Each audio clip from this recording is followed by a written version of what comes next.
As we have already said, we have had specific requests from many people residing abroad, so we will organize two versions of our broadcasts, one in Italian and the other in English.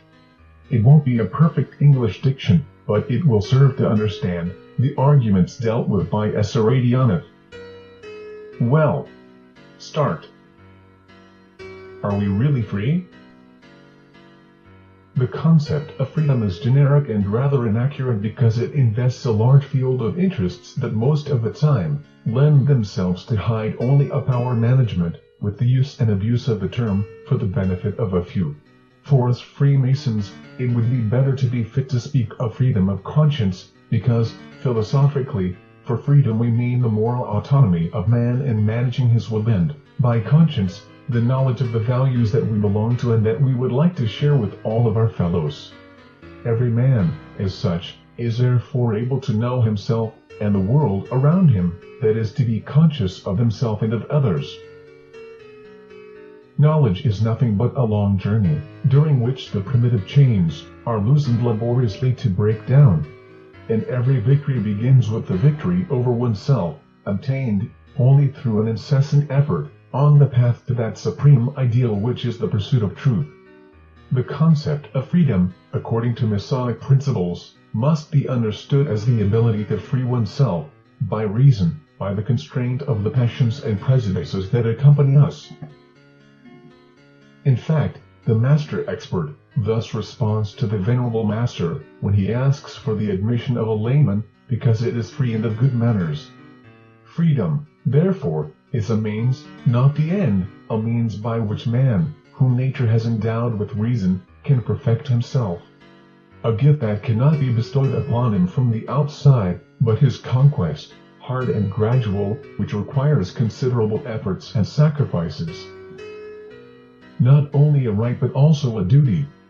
The true freedom is, therefore, awareness of what one is, and what one does, beyond all the conditionings that come from the outside. Knowing oneself means becoming free, conscious of one's ego.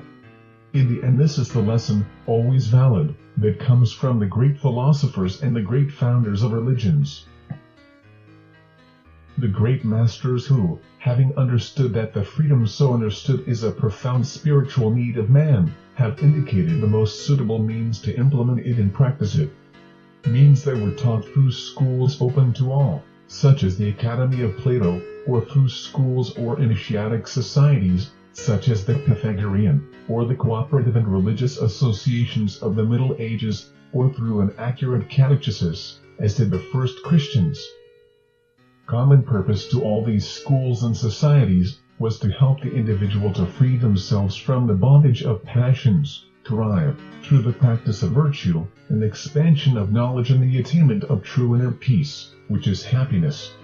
Happiness identified, according to the various schools, with the contemplation of the supreme good, or God, or great architect of the universe, or with the consolation in it. It is significant that all the schools mentioned above aim to educate the individual on a spiritual level, even if sometimes, especially in those initiatic schools, practical and manual instruction was not neglected, since a profound educator and liberating action, important for the domination of passions and instincts. Exactly as opposed to the current pedagogical doctrines, which seek to apply to education the law of maximum profit, obtained with minimum effort. Positivistic inspiration from the pressing rhythm, set on the failure of the ancient teachings, inspiration that preaches freedom in the name of the respect of the individual, understood as I and not as others, aiming more at freeing the instincts than to develop the use of reason. And this is false freedom, a breath of self-annihilation, of death's drive, as Freud called it. True freedom is, understood as moral autonomy, is one of the most felt needs of man. Without going so far, one could find in Masonic principles the key that leads to the solution, because Freemasonry, not indulging in dogmatism as anchor to the few, but balances values inherent in our own spirit, such as inspiration to the good, practice of virtues as a means of liberation, love for humanity and respect for work. The Masonic principles educate us to become free and not to pretend to be, teach us that it is not in pleasure, but only through fatigue and sacrifice can one conquer one's inner freedom, and that sorrow is not an evil if it serves to make you spiritually stronger.